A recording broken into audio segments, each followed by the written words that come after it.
Nós queremos então continuar o nosso estudo a respeito do estado de saúde. Se nós queremos o caminho da cura das doenças espirituais, nós precisamos saber como é que a gente chega lá. Onde é que nós vamos chegar? Qual é o objetivo? E nós estamos falando das virtudes. E agora gostaríamos de falar da virtude da fortaleza. Que virtude é essa?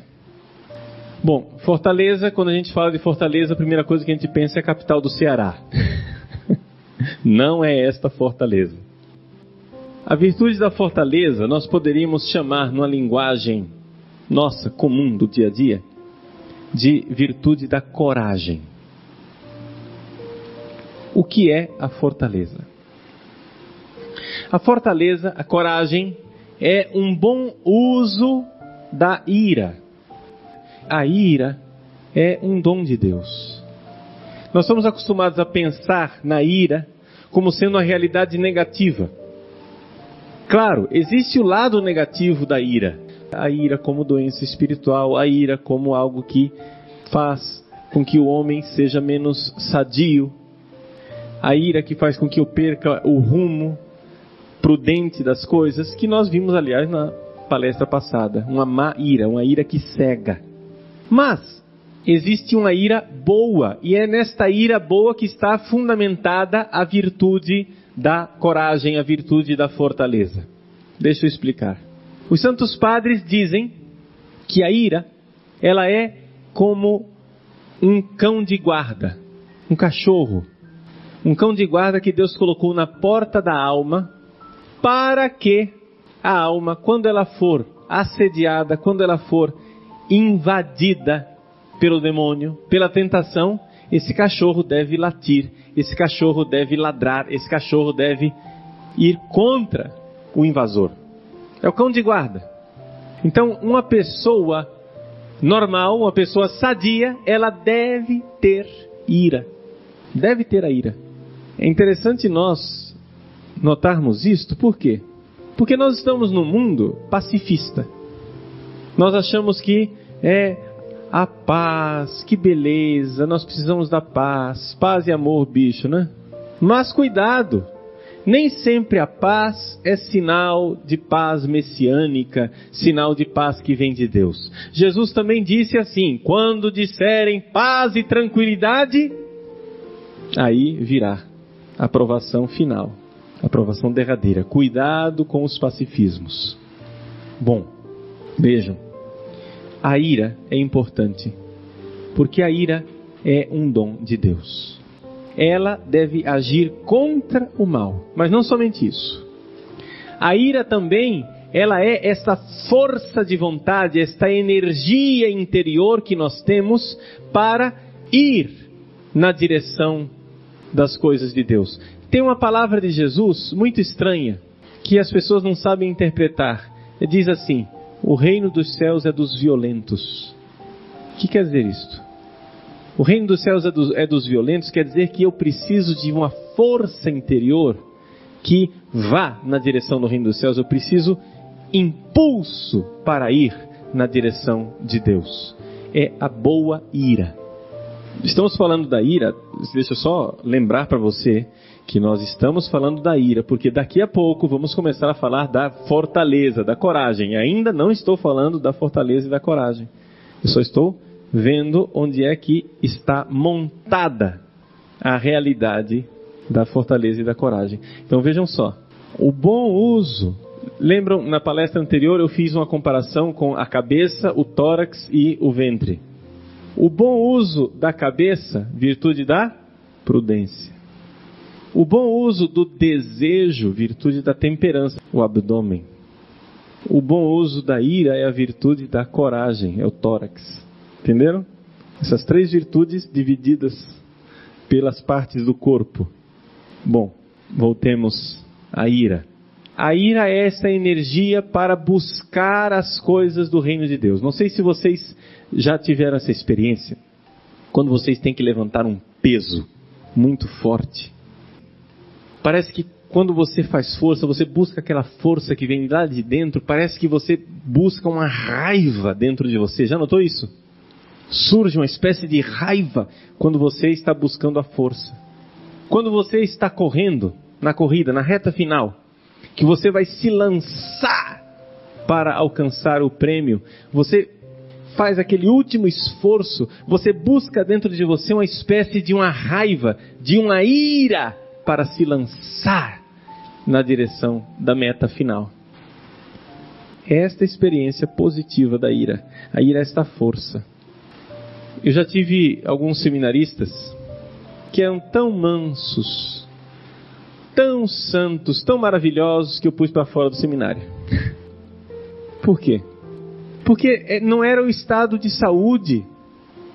Era o contrário, era uma falta de energia, era uma falta de tônus interior, né?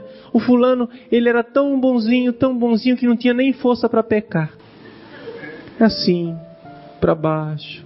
Fulano, o que é que você acha? Não sei. Entende aquela pessoa que você vê que tem alguma coisa de anormal? Falta uma energia interior, falta esta ira bem posicionada. Entenderam? Essa energia dentro de nós, essa energia interior. Muito bem. É baseado nesta ira que surge então a virtude da coragem. Santo Agostinho nos recorda que existe a virtude da fortaleza, da coragem, porque existe o mal no mundo. Se não existisse maldade, se não existisse o mal do mundo, nós não precisaríamos de fortaleza, não precisaríamos de coragem. Coragem para enfrentar o quê? Coragem só existe porque existe a maldade. Então, vejam, como nós, atenção, vamos ligar uma virtude à outra. Como nós estamos no mundo do faz de conta, como nós, infelizmente, na sociedade atual relativista, nós estamos no melhor de todos os mundos possíveis, no paraíso idílico, o mundo devia ser assim, a virtude da coragem e da fortaleza, ela não é absolutamente admirada. Ninguém admira isto, a coragem, a fortaleza. Por quê? Porque a gente faz de conta que o mal não existe. Esta é a estupidez dos tempos modernos. Como é que um cristão lida com o pecado? O cristão vê que pecou e se arrepende e pede perdão. Como é que o mundo moderno lida com o pecado? Ele diz, não é pecado não. Não tem problema não. Está tudo normal. Está tudo bem. É o mundo do faz de conta. Entendeu? Para mim droga não faz mal, droga não mata. Para mim sexo livre não contrai AIDS. Para mim tá bom. Isso não mata ninguém, não faz mal. O mundo moderno vive no mundo do faz de conta, onde a maldade não existe. Mas no mundo real, mundo real, no mundo real tem bandido. No mundo real tem gente desonesta. Eu não gosto de violência, mas no mundo real tem violência. Ou seja, Santo Agostinho diz isto, a virtude da fortaleza, virtude é uma virtude, a coragem, a fortaleza é uma virtude. A virtude da fortaleza existe por quê? Porque existe o mal no mundo. Se não existisse mal no mundo, não precisava de coragem, não precisava de fortaleza. Você vai lutar contra o quê? Não precisa lutar contra nada. Jesus, que é o homem curado, ele foi corajoso quando ele pegou aquela chibata no templo e colocou para fora aqueles vendilhões. Jesus foi corajoso quando olhou para os fariseus e disse, raça de víboras, sepulcros caiados. Ele sabia que ele estava cutucando a onça com vara curta. Jesus foi corajoso. Esse é um homem curado. Jesus não é um palerma, um bobão. Paz e amor, bicho, fuma maconha, tá todo doidão. Esse não é Jesus. Jesus foi capaz de morrer na cruz. Sim, mas morreu na cruz para me salvar. Essa é a coragem. Este é o exemplo mais luminoso de fortaleza. Então, gente, existe a virtude da coragem e da fortaleza porque o mal existe. E alguém tem que ter coragem de morrer para que os outros vivam. Alguém tem que ter coragem de pôr sua vida em risco. Agora, o problema é o seguinte: a verdadeira coragem só existe se de alguma forma, você não é materialista. Se você é simplesmente um materialista e você acha que essa vida é tudo o que você tem, você vai ser um frouxo a vida inteira. Frouxo, covarde. Por quê? Porque se você só tem esta vida, você vai fazer o máximo para preservá-la. Mas se você acredita no que está escrito no Salmo, vosso amor vale mais do que a vida, e por isso meus lábios vos louvam. Se existe algo que vale mais do que a vida, então eu posso pôr a vida em risco, porque existe algo que vale mais do que a vida. Por isso, a virtude da coragem não está ligada somente com a ira, mas ela está ligada também com o medo. Isso é uma outra característica, o medo, o temor, o medo. Assim como a ira é um dom de Deus, Deus colocou a ira na porta da minha alma para latir contra o demônio e contra a tentação do diabo.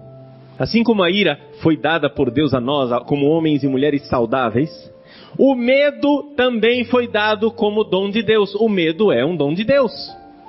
Medo de quê, padre?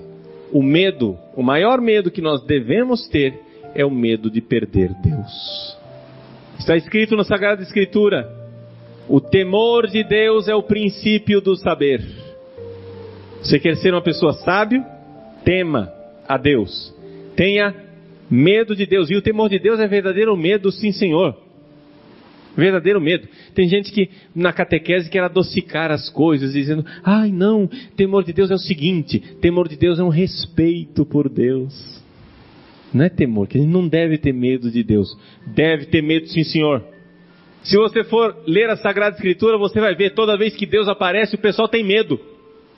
Outro dia nós lemos no Evangelho, Jesus fez a pesca milagrosa, São Pedro se encolheu no barco, se jogou no chão e disse: afasta-te de mim, Senhor, porque sou um pecador. Quando Deus aparece, os profetas dizem: ai de mim, que sou um homem de lábios impuros. Quando Deus aparece, todo mundo diz: socorro.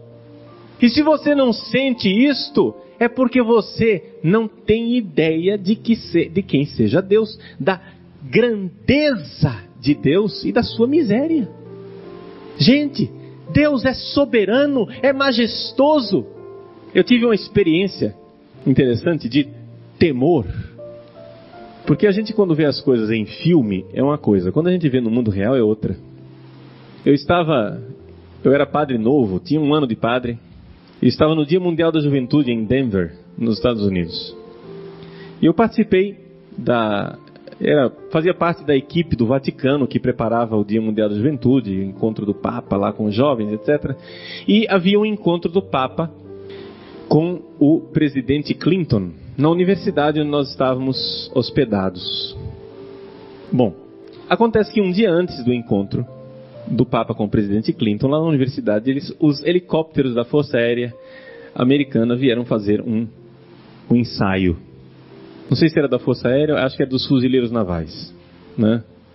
Desses helicópteros que a gente só vê na televisão, que é uma espécie de navio quase, um navio que voa, porque tem 2 hélices, já viram aqueles? Né? São 2 grandes hélices em cima, e o negócio é uma nave espacial quase.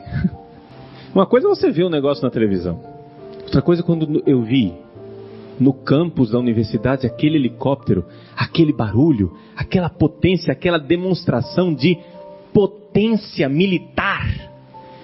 Gente, sem pensar na coisa, meu coração começou a bater e eu tive aquela sensação de temor diante de um poder majestoso. Claro que é um poder humano, diante da majestade de Deus, aquilo lá não é nada. Mas eu fiquei pensando, meu Deus, se o poderio humano já causa esta sensação de temor, de pequenez, porque você se sente um vermezinho, você se sente uma formiguinha diante daquela montanha de aço, aquele maquinário, aquela coisa, a trepidação do helicóptero, o barulho, parece que causa um certo eco no coração, que a gente também palpita junto com o barulho do motor. Eu fiquei impressionado com aquilo, uma experiência de temor. Mas isso me levou a pensar o temor de Deus. Se Deus aparecesse para mim, misericórdia. Gente, se você é sábio, a Escritura diz isso, o temor de Deus é o princípio do saber. Se você é sábio, você deveria ter medo de Deus, hein? Agora, o que acontece, isso é como as coisas são naturalmente. O que acontece é que Deus nos amou tanto que Ele, sendo poderoso, majestoso e onipotente, aparece para nós numa criança recém-nascida, inerme, frágil, na gruta de Belém. Essa é a grandeza de Deus. A onipotência e a majestade se faz fragilidade e pequenez. E aí Ele se faz Deus conosco. Mas isto foi por graça de Deus, ou seja, porque Ele se encarnou. Mas se as coisas continuassem do jeito que elas são, nós não poderíamos, jamais dizer, Deus é meu amigo. Porque amigo a gente olha assim, ó, no mesmo nível. Diante de Deus a gente só poderia temer. Tanto que foi uma das revelações que aconteceu gradualmente no Antigo Testamento. No Antigo Testamento, não é? Se você for ver lá no livro do Êxodo, quando Deus revela os 10 mandamentos, a gente diz sempre, qual é o primeiro mandamento? Amar a Deus sobre todas as coisas, não é isso? Se você for ver no livro do Êxodo, capítulo 20, não está escrito isso. Está escrito, somente o Senhor é Deus. Ele é um só. Não terás outros deuses além de mim. Acabou, esse é o primeiro mandamento. É só no Deuteronômio, ou seja, bem mais tarde. Cientificamente nós sabemos que o Deuteronômio foi escrito no tempo do exílio, do pós-exílio. Foi só na época do Deuteronômio que surgiu esta revelação, essa ideia fantástica de que nós deveríamos amar a Deus. Porque nunca ninguém tinha jamais pensado em amar a Deus. Deus a gente teme, Deus a gente serve, Deus a gente adora, Deus a gente venera, mas amar, não, misericórdia, quem sou eu para amar a Deus? E o deuteronomista, ou seja, Deus vai revelando aos poucos, gente, calma, não precisa só temer não, ame a Deus. Então Deus vai e revela a Moisés que Ele é o Deus único, que nós devemos ter somente a Ele como Deus. Isto Deus revelou no ano 1200 a.C. Uns 5, 6 séculos depois é que Deus vai e revela: amarás o Senhor teu Deus com todo o teu coração, com toda a tua força, com toda a tua alma, com todo o teu ser. Foi uma revelação posterior do tempo do deuteronomista. Até que finalmente a gente chega lá em Jesus, e então nós vemos Deus envolto em panos numa manjedoura. Aí é a maravilha de Deus conosco. Mas isso porque Ele se abaixou no nosso nível. Mas o normal, o natural, é que nós temamos a Deus. Ou seja, Jesus, quando Ele aparece, Ele diz: não tenhais medo. Não tenhais medo quer dizer, eu estou aqui como amigo, não como quem condena. Não tenhais medo. Mas isso foi uma evolução. Então a primeira coisa que nós precisamos compreender é que o normal diante de Deus é que nós tenhamos medo. Mas existe um outro aspecto do temor de Deus. Não é somente esse temor reverencial de quem se inclina diante da majestade tremenda de nosso Senhor, mas é também o medo de perder Deus. Quando você tem uma joia preciosa, você fica com medo de perdê-la. Quando você tem algo de estimação, algo que você ama muito, você tem medo de perder. Nós precisamos ter o temor de Deus, porque precisamos ter medo de perder Deus. Como é que eu posso perder Deus, Padre? Ah, meu filho, chama-se inferno. Perder Deus quer dizer o seguinte, que depois, na hora H, quando a gente for lá diante do trono de Deus, Deus abrir os braços e disser: vem. Eu diga: não, eu não quero. Vire as costas e vá embora. Esse é o medo. Ah, Padre, eu nunca vou fazer isso. Não sei. Quantas e quantas vezes nós fazemos isso na prática, quando pecamos, quando escolhemos o pecado ao invés de escolher Deus? É ou não é verdade? temor. Então, a coragem, o corajoso, não é uma pessoa que não tem medo. O corajoso é aquele que tem o medo certo. O corajoso é aquele que tem usando a linguagem dos medievais, uma ordo timoris. Ordo timoris quer dizer que existe uma ordem nos medos, uma ordem nos temores. Existem coisas mais importantes e coisas menos importantes. Se um assassino entra na sua casa e quer matar a pessoa que você ama, você se joga na frente do assassino e começa a brigar com ele, você não tem medo de morrer? Claro que você tem medo de morrer. Só que o medo de morrer é menor do que o medo de perder a pessoa que você ama. Entenderam? É uma ordem nos temores. Eu tenho medo de perder a minha vida. Mas se eu sou corajoso, eu tenho mais medo ainda de perder a pessoa que eu amo. Essa é a coragem. É uma ordem nos temores. Os mártires são o exemplo máximo de virtude da fortaleza. O exemplo maiúsculo de virtude da fortaleza, de homem e de mulher curados na graça de Deus, são os mártires. É gente que tem mais medo de ofender a Deus do que de perder a vida. O exemplo de São Policarpo. São Policarpo de Esmirna foi um bispo do início da igreja, século II, passagem para o século III. São Policarpo chegou a conhecer o apóstolo São João. Então é bem antigo, século II.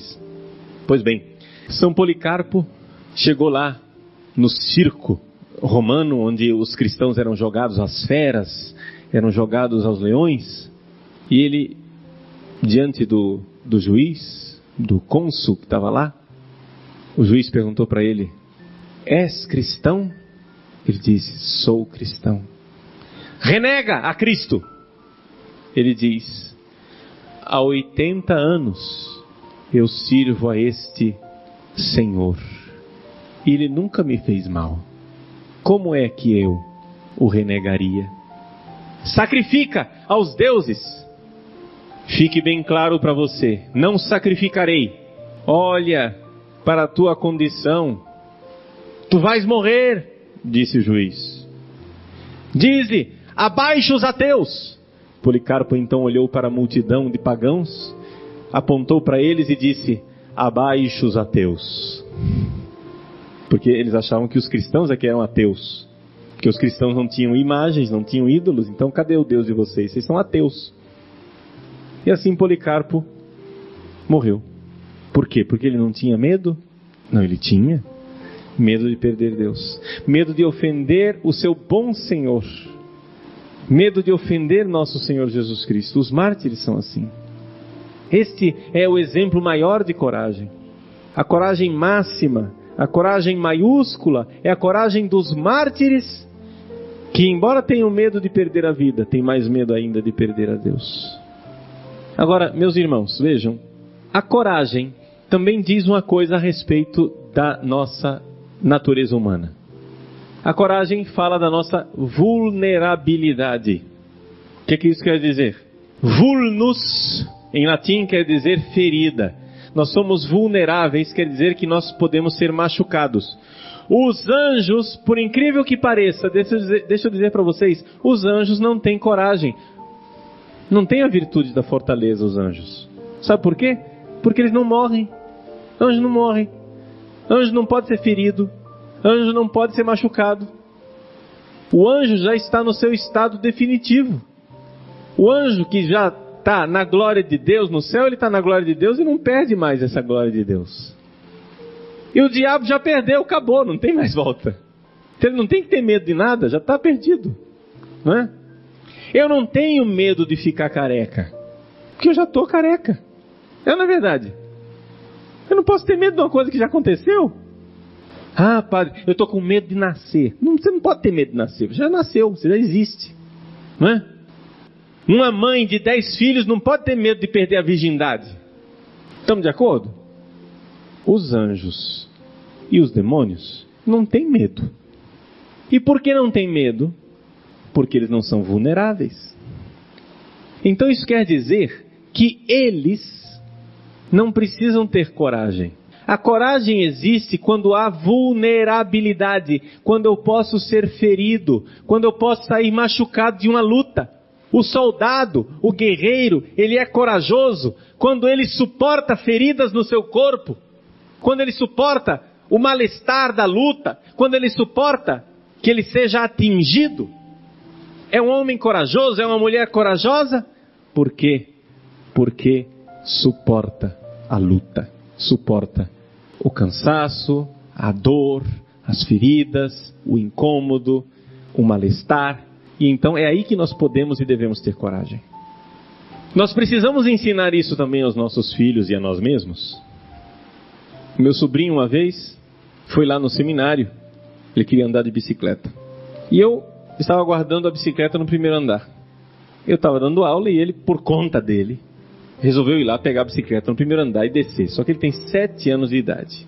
A bicicleta era muito pesada para ele descer a escadaria com a bicicleta. Ele precisava ter pedido ajuda para alguém. Mas resolveu, achava que ele tinha condições de descer com a bicicleta. Foi lá ele. Quando a bicicleta pegou embalo na escadaria, ele não conseguiu segurar. Pronto, desastre. Cortou um pouquinho a perna. Foi um corte superficial. Dava para ver um pouquinho a gordurinha da perna dele, né? Sangrou. Quando chegou lá, chegou chorando, etc e tal. Disse, vamos lavar essa ferida. Ah, não. Vamos, levei ele até a lavanderia. Coloquei a perna dele na lavanderia, lavei a ferida. Levei ele para o quarto, enxuguei, etc. Vamos agora colocar... Não me lembro o que é que eu passei, o que é que eu tinha lá na hora. Se era metiolate ou água oxigenada, não me lembro. Alguma coisa para desinfetar, né? Eu digo, não quero. Olha aqui. Você pare de chorar, de espernear e de gritar, porque eu vou tirar o cinto e te dar uma razão para chorar. Eu sei que está doendo, mas seja homem. Aqui, ó. Pega esse travesseiro aqui, morde. Aguenta firme. Seja homem. Coloquei. Aguentou, não doeu tanto. Essas coisas, sabe? Fui para casa levar ele para a mãe medicar adequadamente. Aquilo foi só o primeiro cuidado. Mas alguém pode achar, padre, que crueldade com um menino de 7 anos de idade. Mas, gente, nós precisamos ter uma certa capacidade de tolerar a dor na vida. Nós precisamos ter uma certa coragem de tolerar essa nossa vulnerabilidade, porque mesmo diante da vida, nós precisamos ter esta força. Um homem, uma mulher de coragem precisa disto. E eu digo, seja homem, seja corajoso, mas muitas vezes, nessa questão de dor, as mulheres são mais corajosas do que nós. Por quê? Não sei por quê, talvez os médicos saibam explicar se tem alguma coisa a ver com o fato de que a mulher tem que enfrentar as dores do parto, etc., alguma coisa assim. Muitas vezes, nessa questão de dor, as mulheres são corajosas mesmo. Mas nós precisamos desta coragem. Coragem de enfrentar as dificuldades da vida. Nós vamos perdendo a coragem, vamos ficando pacifistas, vamos virando umas florzinhas assim, a gente fica com aquela saúde espiritual de avenca. Você já viu uma avenca? É assim, é só dar um vento diferente, a avenca já fica assim, né? A saúde espiritual de avenca.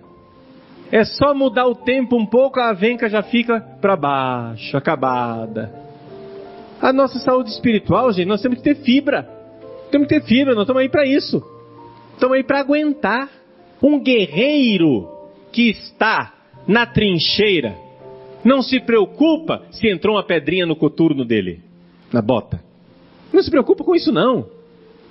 Ele está no meio do tiroteio, está na trincheira, a vida dele, o país dele está em risco, ele vai e aguenta. Essa é a coragem. Eu gosto muito de assistir filmes da Segunda Guerra Mundial. Por quê? Porque não se trata de canonizar os Estados Unidos, não, tá? Porque o próprio governo americano foi filha da mãe durante a Segunda Guerra Mundial. Eu estou falando da coragem dos soldados americanos, que de fato aconteceu, um patriotismo verdadeiro. Embora os chefes dele fossem uns salafrários sem vergonhas, Nós vemos verdadeiros exemplos de coragem.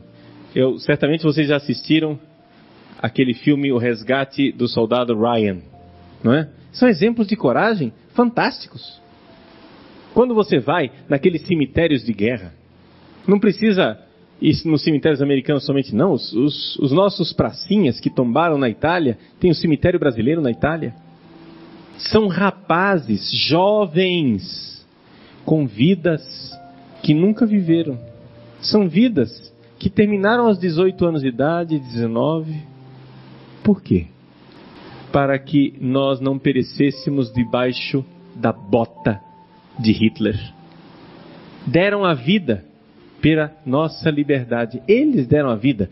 Também o nosso governo aqui na época era sem vergonha. O Getúlio Vargas não é nenhum santinho, não. Getúlio Vargas, ele flertava com Hitler, gostava de Hitler. Foi por pressão popular que o Brasil entrou na guerra contra Hitler. Se fosse pelo Getúlio Vargas, ele era muito simpático com Hitler, Mussolini, era tudo amigão dele. Mas foi o povo brasileiro. Os nossos pracinhas foram para a Itália para lutar pela liberdade. E se nós hoje temos essa nossa liberdade aqui, claudicante, é verdade, mas temos liberdade, é porque alguém morreu para garanti-la. Alguma coisa vale mais do que a vida, entenderam?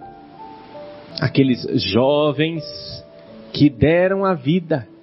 Eu sempre, na formação dos seminaristas lá no Seminário Cristo Rei, nós assistimos, de quando em quanto tempo, assistimos uma série da HBO, que se vende por aí nas lojas de vídeo, de DVD.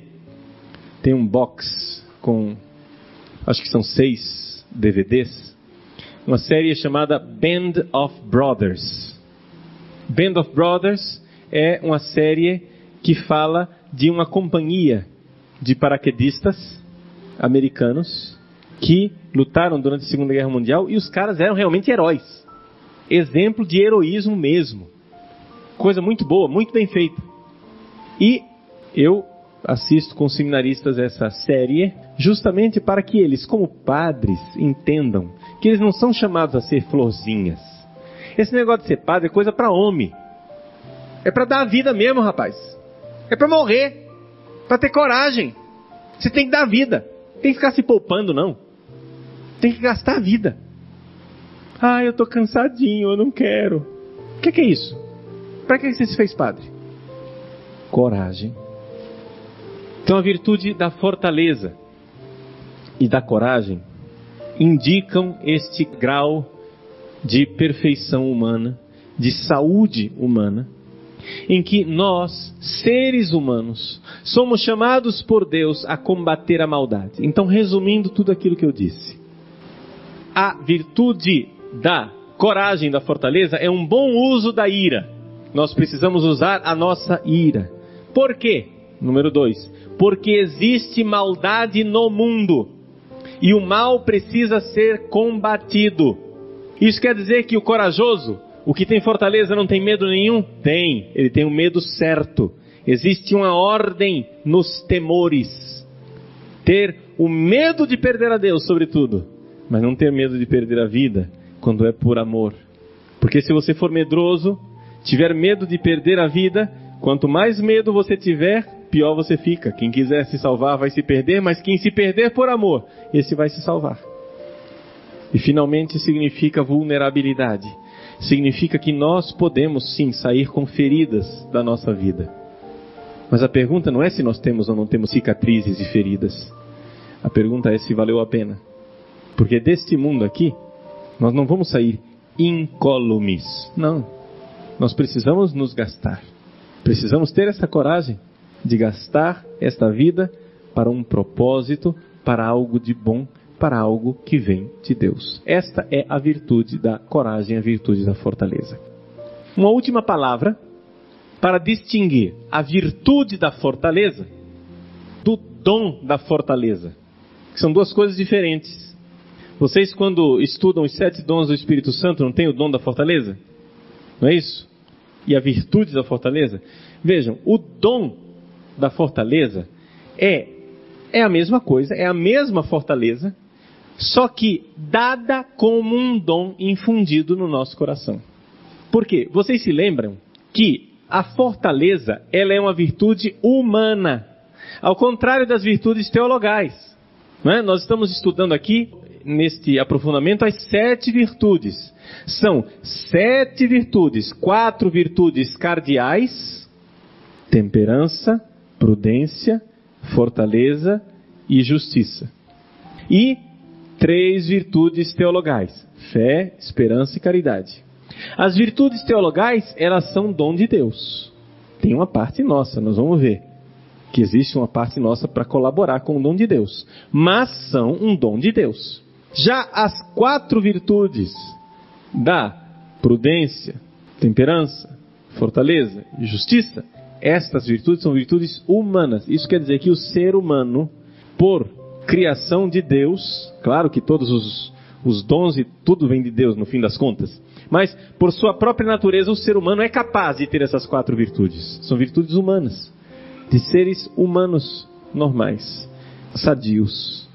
Essas 4 virtudes humanas podem ser treinadas, podem ser educadas, e devemos treiná-las e devemos educá-las com esforço, com uma vida de disciplina e de ascese. Mas eu posso também receber o dom de Deus, não é? Então, este dom que vem de Deus, ele é uma concessão. O Espírito Santo, portanto, ele vem com estes dons. Se nós formos olhar para os 7 dons do Espírito Santo, nós vamos identificar que a fortaleza tem o mesmo conteúdo. Que, por exemplo, a prudência, que nós já estudamos, não é? Ela não tem o dom da prudência, mas tem o dom do conselho, que é aparentado com ela, não é? De saber fazer a coisa certa na hora certa. Então, este é o dom de Deus. Tá bom? Então, esta é a virtude da fortaleza.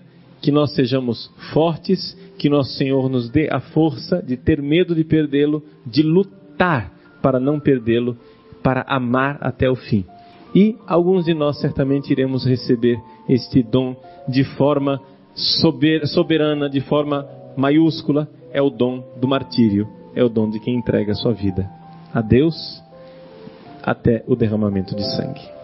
Peçamos a nosso Senhor, que é a fortaleza, Ele é a nossa fortaleza, Ele é aquele que se doou até a morte de cruz, que dentro de nós nos sustente